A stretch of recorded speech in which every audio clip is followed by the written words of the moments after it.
Au lendemain du nouveau sommet Afrique-France, on va se poser cette question. Est-ce que le désamour de l'Afrique envers la France est consommé? On en parle avec vous, Jean-Pierre-Olivier de Sardan. Bonsoir. Bonsoir. Vous êtes anthropologue, directeur de recherche émérite au CNRS. Vous avez confondé le LASDEL. C'est un laboratoire de recherche en sciences sociales à Niamey.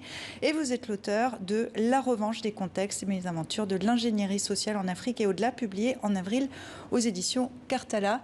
Ousmane Diaye, merci à vous aussi d'être avec nous. Vous êtes rédacteur en chef TV5 Monde. Et vous avez suivi pour nous ce sommet à Montpellier, un sommet que résume tout de suite pour nous Guillaume Villadier et Séraphine Charpentier. Un intervenant presque comme les autres, quand Emmanuel Macron s'exprime au sommet Afrique-France, sur le parquet d'un terrain de basket ou lors d'une rencontre autour de l'économie numérique, le cadre se veut informel. C'est hyper content de l'énergie qu'il y a. Les gens ont envie d'aller de l'avant, d'écrire une nouvelle page. C'est vrai, hein? Pour écrire cette nouvelle page, pour réinventer la relation entre Paris et le continent africain, le président français a donc choisi de dialoguer, une fois de plus, avec les jeunes. Un pays comme la France, qui a cette histoire si particulière, a d'abord et avant tout une responsabilité, un devoir. C'est de répondre aux aspirations et aux demandes de la jeunesse africaine, et c'est d'avoir des projets qui correspondent à ces aspirations et à ce qu'elle nous demande de faire.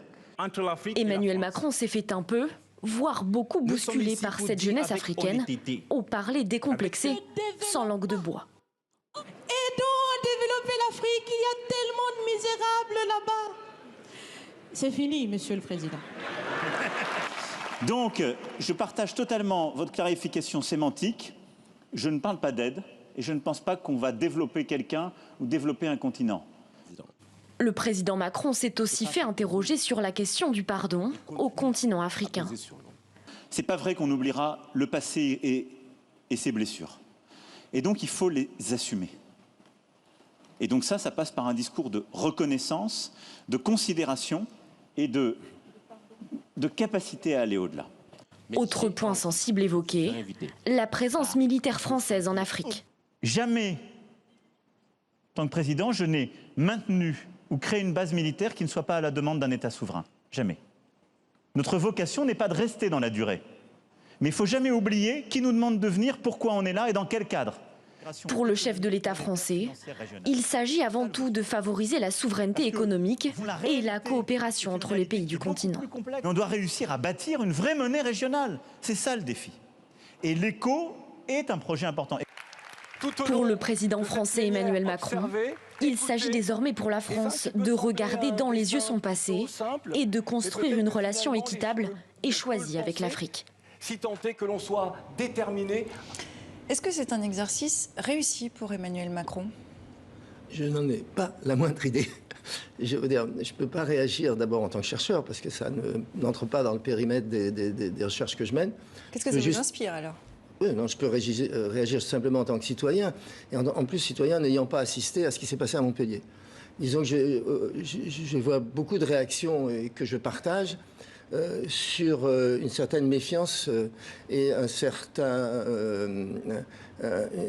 même plus que ça, une certaine colère contre le fait qu'une fois de plus, les règles du jeu sont fixées par les gouvernants français qui décident de remplacer un sommet France-Afrique avec les chefs d'État par un sommet avec d'autres interlocuteurs qu'eux-mêmes choisissent.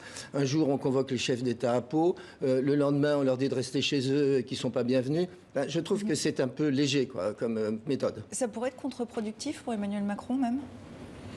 Je ne sais pas encore, mais il faut lui reconnaître quand même qu'il a le courage de l'exercice. C'est un président français qui est dans un dialogue direct. Même si personne n'est dupe, y compris les jeunes, ils comprennent qu'ils sont dans un exercice de communication. Mais ce qui était intéressant à un moment donné, c'est qu'ils ont réussi à bousculer le cadre, à le sortir du cadre et même à le mettre en difficulté sur des questions qui, à mon avis, sont très importantes. La question de l'aide au développement, qui conteste, la question et qu'il a renommé d'ailleurs. Enfin, qu'il a renommé. Il annonce même une réforme de l'AFD et puis parle du remplacement, l'Agence française de développement, qui serait remplacée, qui serait réformée au profit d'un concept qu'il a lancé, l'investissement solidaire. Pour le moment, c'est assez flou. On ne sait pas ce que ça recouvre. Là aussi, qu'est-ce que ça vous inspire? Est-ce que, malgré tout, on ne reste pas dans un système d'aide et de dépendance? De toute façon, on est complètement aujourd'hui dans un système de dépendance. Un des grands problèmes qui se posent en Afrique, c'est effectivement la dépendance à l'aide qui a d'innombrables effets pervers, aussi bien sur le fonctionnement des services publics, sur l'innovation, même sur l'humiliation que produit cette dépendance à l'aide. Et justement, dans le cadre de cette humiliation, une des choses qu'on reproche le plus souvent à la France, c'est son arrogance, sa morgue, et quelque part, la forme de ce qui s'est passé à Montpellier va dans le mauvais sens. Alors peut-être que le contenu à l'intérieur va dans l'autre sens. Ce ne serait pas la première fois qu'il y a des contradictions et qu'on va dans les deux sens à la fois. Le mot arrogance et paternalisme est beaucoup revenu dans la bouche des participants africains. Vraiment, il y a une interpellation directe sur la posture.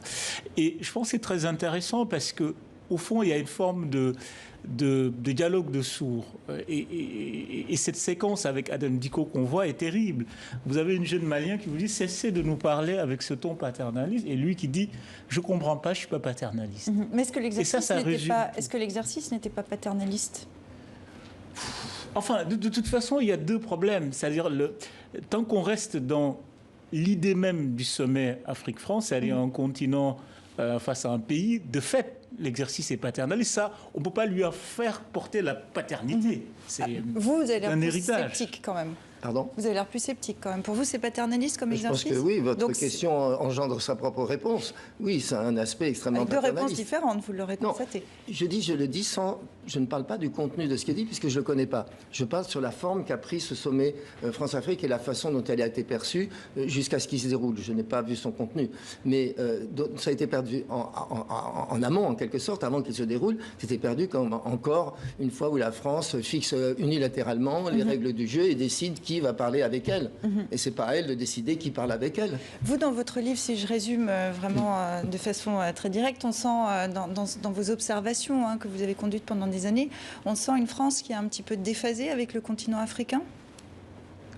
Mon livre ne porte pas sur la France particulièrement. Il porte sur l'ensemble des problèmes que pose l'aide au développement et ce que j'appelle les différentes formes d'ingénierie sociale qui actuellement déversent sur le continent africain une multitude de programmes, de projets, de politiques publiques, d'interventions, de réformes en tout genre et qui constitue un peu le quotidien des villages, des villes et des administrations. C'est sur ça. Alors évidemment, la France joue un rôle là-dedans, mais pas plus que l'Union européenne, pas plus en termes d'aide au développement. Elle est devenue même un partenaire qui n'est pas forcément le partenaire principal. C'est l'ensemble du système de l'aide au développement que j'essaye d'analyser, de poser un diagnostic sur ce système. Est-ce que là-dessus, il y a une enquête, il y a une semaine du site d'information Mediapart qui portait sur l'AFD, qui remettait un petit peu en cause un certain nombre de pratiques. Est-ce qu'aujourd'hui, l'AFD, c'est la bonne solution si on parle de la France ? Enfin, bonne solution, on ne peut pas dire, parce que bon, pour une agence qui s'appelle Agence française de développement, enfin, on voit clairement les résultats sur le terrain. Au contraire, les projets, même s'ils peuvent porter sur des zones où ils peuvent améliorer le quotidien, globalement, on ne peut pas dire qu'ils ont réussi à poser les bases d'un développement sain dans les zones où ils travaillent. Maintenant, il y a une réforme qui est annoncée. Déjà, il y a une première réforme parce que sous la présidence Macron, l'AFD est devenue une sorte de gros opérateur. Elle a quasiment multiplié ses effectifs de façon impressionnante. Pour la première fois, quand même, il faut le reconnaître, l'AFD s'interroge sur la notion même d'aide au développement. Là, on annonce une rupture à Montpellier de la notion d'aide au développement. Mais attention, la vraie question, c'est est-ce que c'est une sorte de rupture dans les mots? Parce que le président Macron dit désormais, on va arrêter de parler d'aide au développement.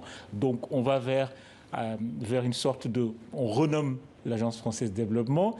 Mais le nom change, mais est-ce que la méthode change? Et c'est ça qui est intéressant, la méthode d'intervention, parce que c'est ce que les Africains reprochent souvent à la coopération française. Parce que là, en gros, est-ce que vous dites là, Ousmane, et ce sommet, c'est cosmétique? Il y a un ras-le-bol, vous le dites, sur le continent africain face à cette présence française, présence occidentale. Donc là, est-ce que c'est cosmétique ou est-ce qu'en effet, il y a une rupture? Alors, je ne sais pas ce qu'il en est au niveau, disons, de la politique générale des institutions de développement ou la politique de la France plus particulièrement. Ce que je constate surtout, c'est qu'il y a au sein des personnels de l'AFD beaucoup d'interrogations, beaucoup actuellement de doutes et d'incertitudes. Et je trouve que ça, c'est quelque chose de nouveau et aussi de positif. J'ai eu l'occasion de plusieurs fois présenter donc, mon livre aux professionnels de l'AFD et j'ai été très étonné de voir que ça rejoignait beaucoup des interrogations. Beaucoup se posent des questions sur où est-ce qu'on va avec nos chars d'assaut de l'aide, en quelque sorte, où est-ce qu'on va avec toutes ces interventions qui finalement n'ont pas réussi à changer vraiment le cours des choses en Afrique. Là, il y a une vraie interrogation nouvelle chez eux. Ça sous-entend que la grille de lecture n'est pas la bonne ? Je ne sais pas, c'est plus compliqué que ça, hein. Ce n'est pas une grille de lecture ou non. Il y a toute une énorme série de dispositifs déjà en place qu'il est extrêmement difficile de changer du jour au lendemain. Pour moi, l'enjeu principal, c'est est-ce que maintenant, il va y avoir beaucoup plus d'ouverture sur des projets beaucoup plus souples, beaucoup plus à l'écoute, beaucoup moins préfabriqués et standardisés que ce n'est le cas jusqu'à maintenant. Et je pense qu'il y a peut-être une petite fenêtre, en quelque sorte, actuellement, d'ouverture pour des choses où on parie beaucoup plus sur les innovateurs internes à l'Afrique et pas sur les gros modèles préfabriqués. Et en ça, le sommet y a répondu ? Est-ce que le sommet a apporté des réponses ? En fait, le sommet n'a pas apporté de réponse et on est dans une double contradiction. C'est-à-dire Emmanuel Macron, le président français, organise un sommet pour annoncer une rupture. Montpellier doit marquer la rupture. Vous écoutez le discours des jeunes, la première chose qu'ils ont dit, nous n'avons pas attendu le président Macron, nous n'avons pas attendu Montpellier pour entamer notre propre rupture. Et qu'au fond, vous n'avez pas le choix. J'ai l'impression qu'il a quand même le mérite, peut-être, y compris l'Agence française de développement, d'avoir compris que cette demande, ce rouleau compresseur, cette rupture, c'est déjà opéré au niveau des jeunes Africains. Je pense que quand vous les écoutez, il n'est plus question d'accepter cette forme de méthode d'intervention où on donne des projets clés en main, vous allez le faire comme ça, etc. etc. Et vous le constatez, vous, à Niamey, où vous allez souvent ? Pardon ? Vous le constatez, vous, à Niamey, d'un mot pour conclure ? Non, je veux dire, c'est quelque chose que l'on voit absolument partout. Il n'y a pas de dire que ce soit à Niamey, à Bamako, à Dakar, à Cotonou, il y a le même sentiment d'un côté de dépendance, de l'autre côté d'humiliation, de l'autre côté on est dans des impasses. Oui, bien sûr, c'est un sentiment très largement partagé. La revanche des contextes, des mésaventures de l'ingénierie sociale en Afrique et au-delà. Jean-Pierre Olivier de Sardan, merci d'être venu dans 64 minutes et merci Ousmane. Merci.